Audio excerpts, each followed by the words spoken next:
अनंत कोटि ब्रह्मांड नायक परब्रह्म श्री स्वामी समर्थ महाराज की जय।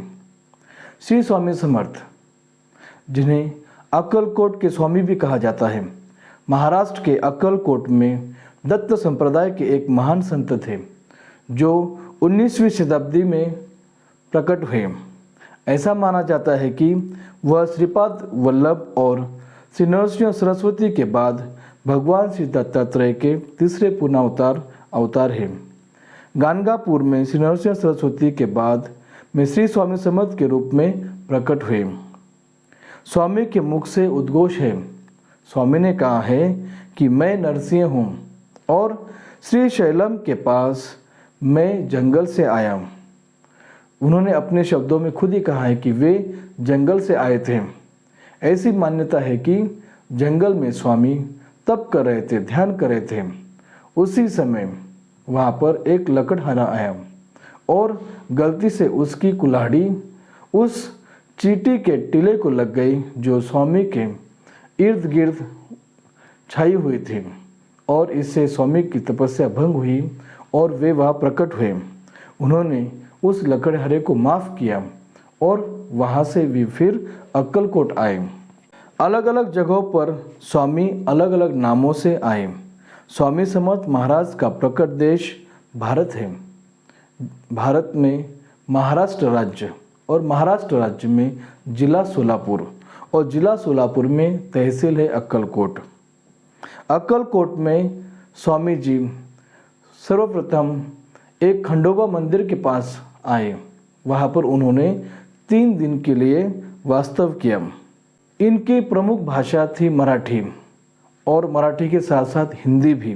लोगों के जन कल्याण और मार्गदर्शक के रूप में स्वामी को जाना जाता है।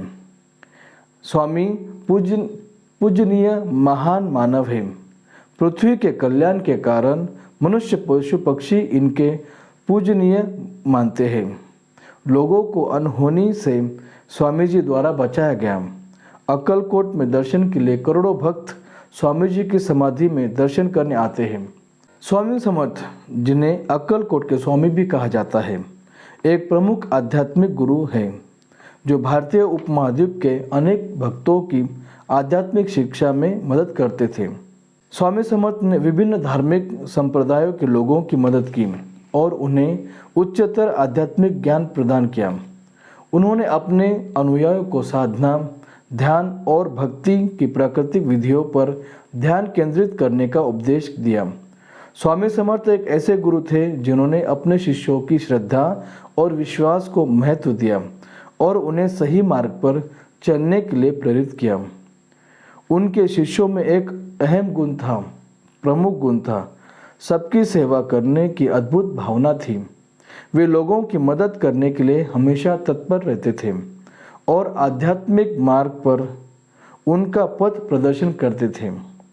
स्वामी समर्थ की छवि और उनके आध्यात्मिक कार्यों के प्रभाव से लोगों की आदर्श और भक्ति भरी एक समुदाय उभरी। उनके प्रशंसकों का मानना है कि स्वामी समर्थ अवतार पुरुष थे और उन्होंने अपने अनुयायियों को सद्गुणों से युक्त बनाने का कार्य किया। स्वामी समर्थ के बारे में अनेक कथाएं और लोकप्रिय विश्वास प्रचलित हैं जो लोगों को उनकी आध्यात्मिकता और महिमा के बारे में बताती है। उनके शिष्यों ने उनके चित्र, उपदेश और आध्यात्मिक अनुभवों के बारे में भी विभिन्न पुस्तकें लिखी हैं। स्वामी समर्थ की आध्यात्मिकता, उपदेश और करिश्मा आज भी लोगों के दिलों में जीवित है। उनके प्रशंसक उन्हें अपने जीवन में एक मार्गदर्शक और आधार स्तंभ के रूप में मानते हैं। स्वामी समर्थ के प्रति आदर्श और भक्ति जीवन को धन्य बनाने का एक माध्यम है और उनके उपदेशों का अनुसरण करने से व्यक्ति अपने आध्यात्मिक साधना में प्रगति कर सकता है। अनंत कोटि ब्रह्मांड नायक परब्रह्म श्री स्वामी समर्थ महाराज इस कलयुग के चालक, स्वामी, संरक्षक, रक्षक, सगुण निर्गुण स्वरूप भगवान दत्तात्रेय के पूर्ण तेज है। वह सबके बाह्य आवरण में चराचर में व्याप्त परमाणु अणु में चेतना के रूप में निवास करते हैं। श्री स्वामी महाराज ने पूरे विश्व का भ्रमण कर जन कल्याण का कार्य किया और वर्ष 1856 में अक्कलकोट आए और वहाँ अपने 22 वर्ष के प्रवास के दौरान उन्होंने लोगों को लौकिक एवं पारलौकिक का वास्तविक ज्ञान देकर भ्रष्ट लोगों को सुधारा। श्री स्वामी महाराज ने जनता को धर्म और आध्यात्मिकता के शुद्ध पूर्ण स्वरूप से परिचित कराकर भारतीय संस्कृति को फिर प्रकाशित किया।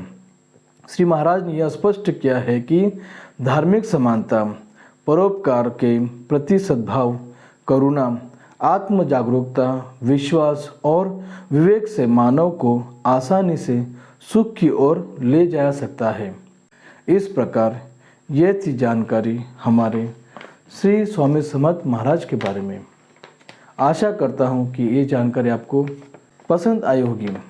आप इसे आपके जीवन में आचरण करेंगे। जय श्री स्वामी समर्थ।